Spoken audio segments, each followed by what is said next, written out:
नमस्कार, मैं हूं चित्रंजन कुमार और आप देख रहे हैं हमारा news channel true news TNBR। दोस्तों, आज मैं इस वीडियो में आपको महिला विधेयक बिल क्या है, महिला आरक्षण से संबंधित जो जानकारी है वो आपके पास तक पहुंचाने का काम करने वाला हूं। दोस्तों, आप सभी को इस वीडियो में मैं ये जानकारी दूंगा कि महिला आरक्षण विधेयक बिल से किसको क्या लाभ होना है और आखिर इस विधेयक को पारित कराने के लिए कब से प्रयास किया जा रहा है और असफलता के पीछे क्या कारण है और क्या वास्तव में अब ये महिला आरक्षण विधेयक बिल पारित हो पाएगा। इन्हीं तमाम चीजों की जानकारी इस वीडियो में हम आपको देने वाले हैं। जैसा कि आपको पता होगा, संसद का 5 दिन का विशेष सत्र 18 सितंबर 2023 से शुरू हुआ है। संसद की पुरानी इमारत में शुरू हुआ यह सत्र संसद की नई इमारत में खत्म होने वाला है। जी हां, मीडिया रिपोर्ट्स के मुताबिक मोदी कैबिनेट ने महिला आरक्षण बिल को मंजूरी दे दी है। यह बिल पिछले 27 सालों से अटका हुआ था। कैबिनेट का फैसला सार्वजनिक तो नहीं हुआ है, लेकिन केंद्रीय मंत्री प्रहलाद सिंह पटेल ने ट्वीट कर इसकी जानकारी दी थी। हालांकि बाद में उन्होंने अपना ट्वीट डिलीट भी कर दिया है। इसके बाद इस बात की चर्चा तेज हो गई कि यह सरकार अर्थात मोदी सरकार विशेष सत्र में महिला आरक्षण बिल पेश कर सकती है। महिला आरक्षण बिल 1996 से ही अधर में लटका हुआ है। उस समय HD देवगौड़ा सरकार ने 12 सितंबर 1996 को इस बिल को संसद में पेश किया था, लेकिन यह बिल पारित नहीं हो सका। यह बिल 81वें विधायक संशोधन के रूप में पारित हुआ था। बिल में संसद और राज्यों की विधानसभाओं में महिलाओं के लिए 33% आरक्षण का प्रस्ताव था। इस 33% आरक्षण के भीतर ही अनुसूचित जाति यानी SC और अनुसूचित जनजाति अर्थात ST के लिए उप आरक्षण का प्रावधान था, लेकिन अन्य पिछड़ा वर्ग के लिए आरक्षण का कोई प्रावधान नहीं था। जी हां, शायद इसी वजह से इस बिल को पारित कराने में कठिनाइयां हो रही थी। इस बिल में प्रस्ताव है कि लोकसभा के हर चुनाव के बाद आरक्षित सीटों को रोटेट किया जाना चाहिए। आरक्षित सीटें राज्य केंद्र शासित प्रदेश के विभिन्न निर्वाचन क्षेत्रों में रोटेशन के जरिए आवंटित की जा सकती है। इस संशोधन अधिनियम के लागू होने के 15 साल बाद महिलाओं के लिए सीटों का आरक्षण खत्म हो जाएगा। अटल बिहारी वाजपेयी की सरकार ने 1998 में लोकसभा में महिला आरक्षण बिल पेश किया था। कई दलों के सहयोग से चल रही बीजेपी सरकार को इसके लेकर विरोध का भी सामना करना पड़ा था। इस वजह से यह बिल पारित नहीं हो सका। वाजपेयी सरकार ने इस 1999, 2002 और 2003-04 में भी पारित कराने की कोशिश की थी, लेकिन वे सफल नहीं हो सके। बीजेपी सरकार जाने के बाद 2004 में कांग्रेस के नेतृत्व में यूपीए सरकार सत्ता में आई और डॉक्टर मनमोहन सिंह प्रधानमंत्री बने। यूपीए सरकार ने 2008 में इस बिल को 108 में संविधान संशोधन विधेयक बिल के रूप में राज्यसभा में पेश किया। वहां ये 9 मार्च 2010 को भारी बहुमत से पारित हो गया। बीजेपी, वाम दलों और JDU ने बिल का समर्थन किया था। यूपीए सरकार ने इस बिल को लोकसभा में पेश नहीं किया। इसका विरोध करने वालों में समाजवादी पार्टी, राष्ट्रीय जनता दल भी शामिल थे। ये दोनों दल यूपीए का हिस्सा थे। कांग्रेस को डर था कि अगर उसने इस बिल को लोकसभा में पेश किया तो उसकी सरकार खतरे में पड़ सकती है। साल 2014 में लोकसभा भंग होने के बाद यह बिल अपने आप खत्म हो गया, लेकिन राज्यसभा स्थायी सदन है, इसलिए बिल अब भी जिंदा है। अब इसे लोकसभा में नए सिरे से पेश करना पड़ेगा।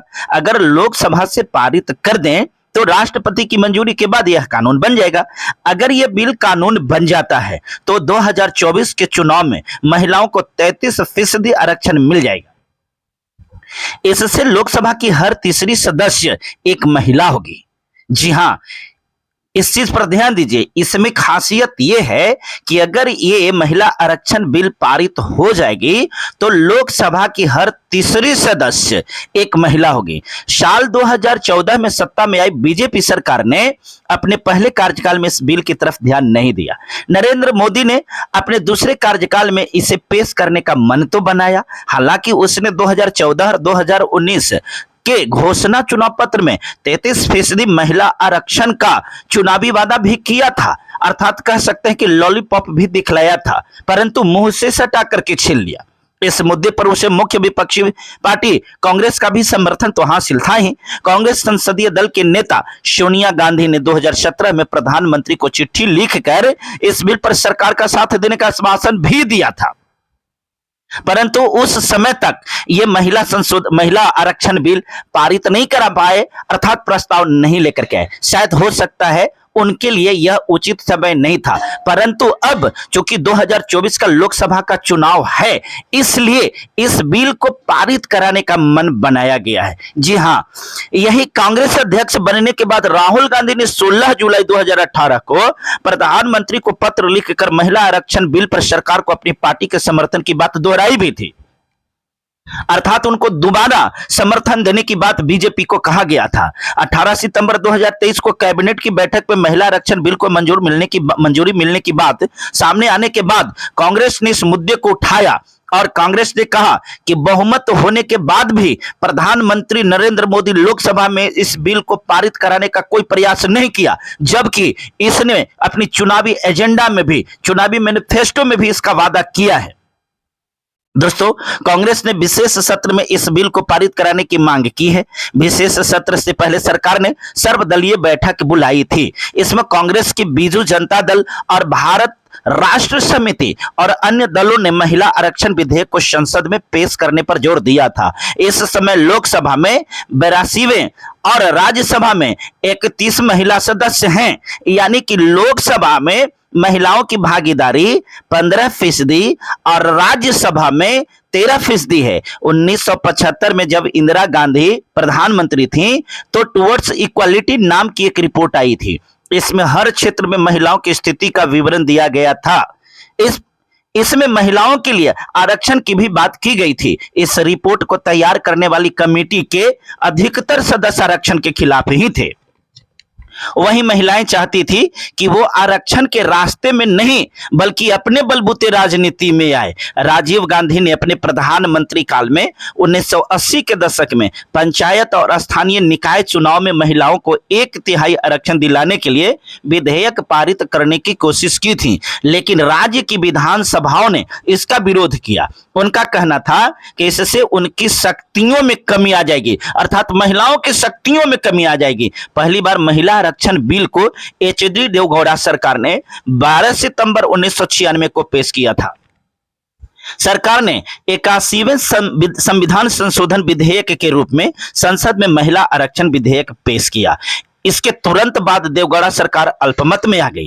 देवगौड़ा सरकार को समर्थन दे रहे मुलायम सिंह यादव और लालू प्रसाद यादव, जो ओबीसी से हैं, महिला आरक्षण बिल के विरोध में थे, क्योंकि महिला आरक्षण बिल में ओबीसी को किसी भी प्रकार की कोई आरक्षण की बात नहीं थी, इसीलिए लोग विरोध कर रहे थे। जून 1997 में शरद यादव ने भी इस बिल का विरोध किया था, क्योंकि ये भी यादव थे, ये भी ओबीसी में थे। 1998 में 12वीं लोकसभा में अटल बिहारी वाजपेयी की एनडीए सरकार आई।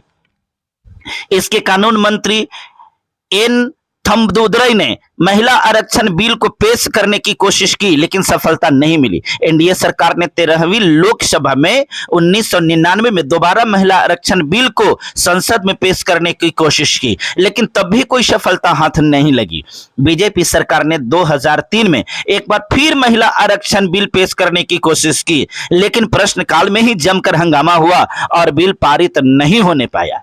एनडीए सरकार के बाद सत्तासीन हुई यूपीए सरकार ने 2010 में महिला आरक्षण बिल को राज्यसभा में पेश किया, लेकिन सपा राजद ने सरकार को समर्थन वापस लेने की धमकी दी। सपा अर्थात समाजवादी पार्टी और राजद अर्थात लालू प्रसाद यादव की पार्टी, सपा अर्थात यूपी के अखिलेश प्रसाद यादव की पार्टी ने धमकी दिया कि हम अपनी समर्थन आपसे वापस ले लेंगे। इसके बाद बिल पर मतदान स्थगित कर दिया गया। बाद में 9 मार्च 2010 में राज्यसभा ने महिला आरक्षण बिल को 1 के मुकाबले 186 मतों के भारी बहुमत से पारित कर दिया। जी हां, इस दिन यह बिल पारित हुआ, उस दिन संसद में मार्शल का भी इस्तेमाल किया गया था, क्योंकि लोगों को पता था कि भारी शोर शराबा हो सकता है, और इस वजह से आकर के और उस दिन पारित हुआ था। दोस्तों, देखते हैं लोकसभा में ये बिल को पारित करने के लिए क्या क्या किया जा सकता है, और ये महिला आरक्षण बिल जो है इस प्रकार से एक चुनावी स्टंट बन करके रह गया, क्योंकि 2024 में चुनाव बस अप्रैल में होने वाले हैं और इसके वजह से ये तमाम अटकलें भी चल रही है। और हम आपसे निवेदन करेंगे कि इस वीडियो को ज्यादा से ज्यादा लोगों तक के खबर पहुंचाने का प्रयास कीजिए, ताकि लोगों को पता चल सके कि महिला आरक्षण विधेयक बिल किस प्रकार से राजनीतिकरण का शिकार हुआ और किस प्रकार से लोग अपने अपने स्वार्थ में इन चीजों को आधार में लटका कर रखा। बहुत बहुत धन्यवाद, शुक्रिया।